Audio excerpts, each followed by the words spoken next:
आप लोग बढ़ो इस पे आगे, क्योंकि यह, जी बोलिए।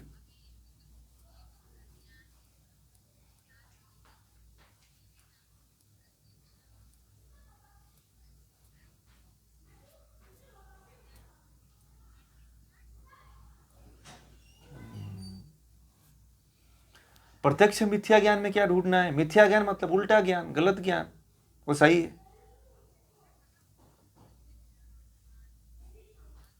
हाँ,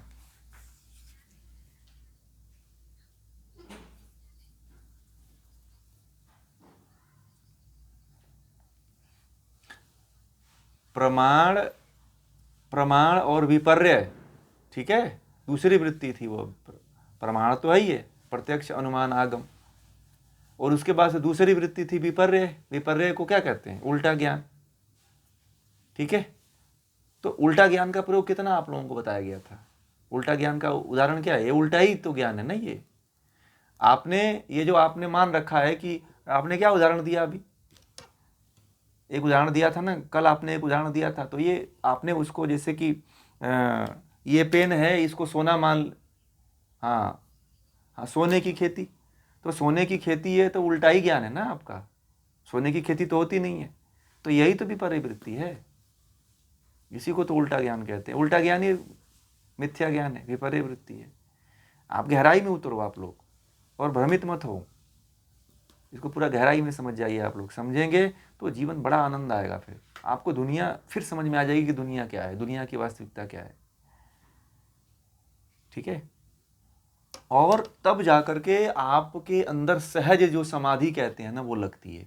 सहज में मतलब कि स्वतः ही समाधि लग जाती है, ठीक है, इसी को सहज समाधि कहते हैं। महात्मा बुद्ध को फिर जब जब इन वृत्तियों का जब उन्होंने सामना किया तो स्वतः सहज समाधि लग गई।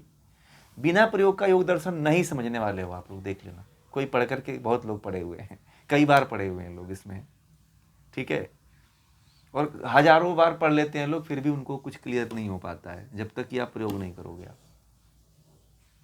ठीक है।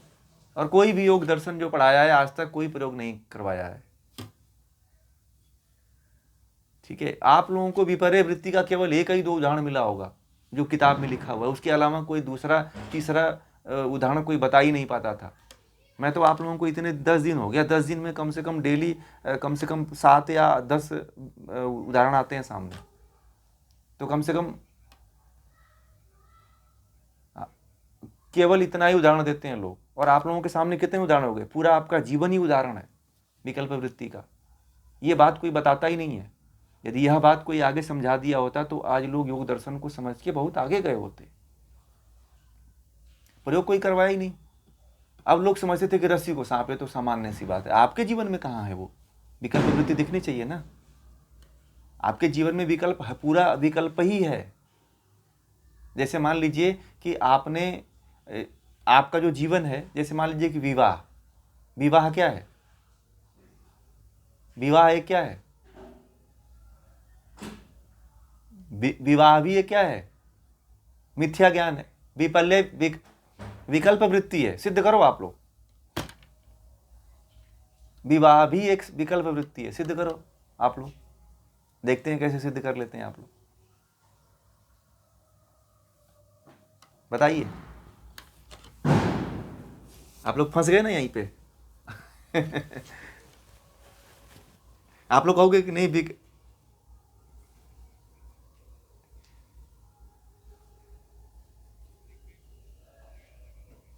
फिर भी यह विकल्प वृत्ति है, आप इसको सिद्ध कर दो, बोलिए।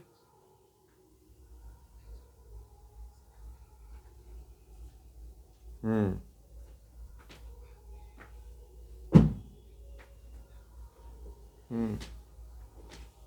हम्म बहुत अच्छा।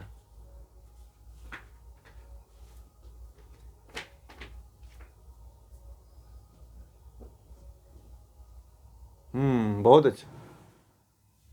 हाँ, बहुत अच्छा। हाँ, बहुत अच्छा। इन्होंने बहुत अच्छा उदाहरण समझाया, और इसको प्रमाण से प्रत्यक्ष से, अनुमान से, आगम से पूरा सिद्ध कर दिया इन्होंने। ठीक है, प्रत्यक्ष में शरीर का विवाह होता है ना। शरीर क्या है? जड़ है। तो इसमें दोनों का, स्त्री पुरुष का शरीर ही तो है। वो क्या है? दोनों का जड़ है कि नहीं है? बताइए। प्रकृति से बना हुआ है, तो प्रकृति क्या है? जड़ है। अनुमान क्या है? अनुमान में इन्होंने कहा कि दोनों क्या है? आत्मा का कभी विवाह होता ही नहीं, क्योंकि आत्मा अलिंग है। ठीक है, हम मान लिए हैं कि दो लिंग हैं, परंतु आत्मा क्या है? अलिंग है। आत्मा का आत्मा से विवाह हो ही नहीं सकता है, उसका कोई लिंग ही नहीं है। इसीलिए विवाह क्या है? अनुमान से भी यह सिद्ध हो चुका है। और आगम में कभी नहीं कहा गया है कि विवाह की बात आती है कि विवाह करना चाहिए। शास्त्रों में ऐसा है कि विवाह करना चाहिए, परंतु ये बात किसी भी शास्त्र में नहीं कहा है कि आत्मा का विवाह होता है, क्योंकि ये सिद्ध हो चुका, अनुमान से भी सिद्ध हो चुका कि ये तो जड़ पदार्थ का विवाह होता है, आत्मा का विवाह नहीं होता है। आत्मा जब अलिंग है, उसको तो किसी विवाह से मतलब, किसी बंधन से मतलब ही नहीं है। वो तो खुदे शरीर में आकर के बंधन में पड़ जाती है। बहुत गहरी पैठ है ये। थोड़ा सा गहराई में उतरेंगे तो आपका विकल्प वृत्ति मैं पूरा जीवन ही है। मैंने पहले ही दिन बता दिया था जी। हाँ, आत्मा का विवाह होता भी नहीं है, ये भी विकल्प है। अब ये जैसे आपने मान लिया कि आत्मा का, अब जैसे पंडित जी लोग कहते हैं कि दो आत्माओं का मिलन होता है। आज दो आत्माओं का मिलन है, लोग पंडित जी कहते हैं ना, या देखो आज दो आत्माओं का मिलन होगा। जब शादी करवाते हैं तो देखिएगा जितने पंडित जी लोग हैं ना, वो यही कहते हैं कि आज दो आत्माओं का मिलन होगा। हाँ, बोलते हैं कि 7 जन्मों का बंधन है। ठीक है, ये 7 जन्मों का कहाँ बंधन है? मतलब कि आपके 7 जन्मों का बंधन का मतलब क्या होता है कि एक व्यक्ति से आप का संबंध रहता है, संस्कार उसका 7 जन्मों तक चलता है। तो जो शादी नहीं किया हुआ है ना, उसका भी बंधन है। हमारा भी आप लोगों के साथ कोई ना कोई बंधन रहा है, इसीलिए तो आप जुड़ रहे हो। मैं आप लोगों को उस बंधन से अपना कार्यभार पूरा कर रहा हूँ। उस बंधन का जो संबंध रहे हैं, उस संबंध को मैं के जो कर्म रहे हैं, उस कर्म की पूर्ति कर रहा हूँ। यही 7 जन्मों का शरीर का संबंध रहा है, लिंग का नहीं रहा है। संस्कार रहे, वो फिर संस्कार इस जन्म में मैं कहीं ना कहीं, आप लोग कहाँ के हो, फिर भी जुड़ रहे हो। नहीं जुड़ने का प्रावधान हो तो फिर बाद में भी आप लोग जुड़ते, ऐसा नहीं कि नहीं जुड़ते। कहीं ना किसी माध्यम से आप जुड़ते, जरूर जुड़ते। ये होता है वास्तविकता। विकल्प, इसीलिए मैं कह रहा हूं ना कि आप अपनी दृष्टि थोड़ा सा दौड़ाएंगे तो आपको पूरी तरह से समझ में आ जाएगा कि क्या है ये वृत्तियां। महर्षि पतंजलि ने इसीलिए कह दिया कि इन वृत्तियों को रोक दो तो क्या हो जाएगा? मुक्ति हो जाएगी, कैवल्य की प्राप्ति हो जाएगी। पहले ही श्लोक में, दूसरे श्लोक में उन्होंने कह दिया कि योगः चित्त वृत्ति निरोध, कि वृत्तियों को रोक दो आप, मतलब कि समाधि की प्राप्ति हो जाएगी। और जैसे कि अस्मिता जी ने कहा कि अब संसार तो पूरा ऐसे ही दिखने लगा है, हैं? कहा ना उन्होंने, तो उनको धीरे धीरे अब ये बात, धीरे धीरे अब उसका प्रयोग करते करते इनको अब संसार में आसार दिखने लगा है।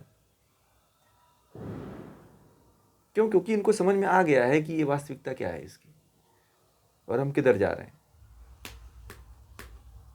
ऐसे आप लोग भी यदि अनुभव किए होंगे तो आप लोगों को भी ऐसा लग रहा होगा। ठीक है, प्रयोग कर रहे होंगे तो आप लोग भी इस तरह से आप लोगों को अनुभव होगा। ऐसा नहीं, सबको होगा ये, ऐसा अनुभव सबको हो रहा होगा और होता है। इस रास्ते से सब गुजरेंगे, मैं भी गुजरा हूं, आप भी गुजरोगे। कभी कभी नींद नहीं आती है तो पता चलता है कितने भ्रम में थे भाई। ठीक है।